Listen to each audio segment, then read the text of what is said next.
pemirsa, kita akan memasuki kabar Nampan-Nambayan. Garis kemiskinan di Kalimantan Selatan pada September 2020 sebesar Rp503.686 per kapita sebulan.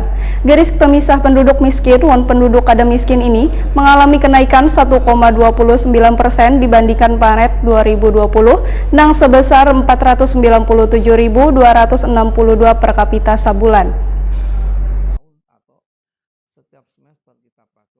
Garis kemiskinan di Kalimantan Selatan pada September 2020 sebesar Rp503.686 per kapita sebulan. Garis pemisah penduduk miskin penduduk kada miskin ini mengalami kenaikan 1,29% dibandingkan Maret 2020 yang sebesar Rp497.262 per kapita sebulan. Garis pemisah penduduk miskin penduduk kada miskin ini mengalami kenaikan 1,29% dibandingkan Maret 2020 yang sebesar Rp497.262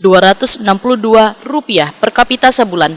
Selama periode September 2019 sampai September 2020, garis kemiskinan mengalami kenaikan sebesar 5,35%, yaitu dari Rp478.123 per kapita sebulan pada September 2019 menjadi Rp503.686 per kapita sebulan pada September 2020. Demikian dipedahkan Kepala BPS Provinsi Kalimantan Selatan Muhammad Edi Mahmud SIMP secara virtual tengah hari Senin 12 Februari 2021. Muhammad Edi Mahmud menegaskan garis kemiskinan wilayah perkotaan September 2020 adalah sebesar Rp508.852 per kapita sebulan. Garis kemiskinan perkotaan lebih tinggi dibandingkan garis kemiskinan wilayah pedesaan yang sebesar Rp495.715 per kapita sebulan. Selama periode Maret 2020 sampai September 2020, berdasarkan unsur pembentukannya, komoditi makanan pada September 2020 ujar Muhammad Edi Mahmud memberikan kontribusi terhadap pembentukan garis kemiskinan sebesar 71,55%. Peranan komoditi makanan pada September 2020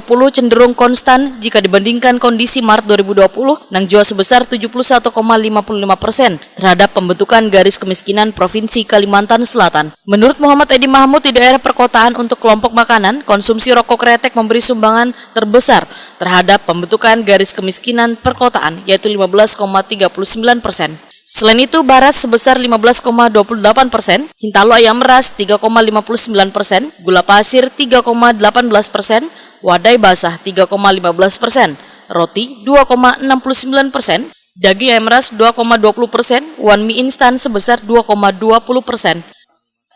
Secara umum ya bisa kita lihat masa pandemi ini sampai September, kalau masyarakat yang paling bawah ini kelihatan itu semakin berat ya, tapi masyarakat yang di atas masih bisa bertahan.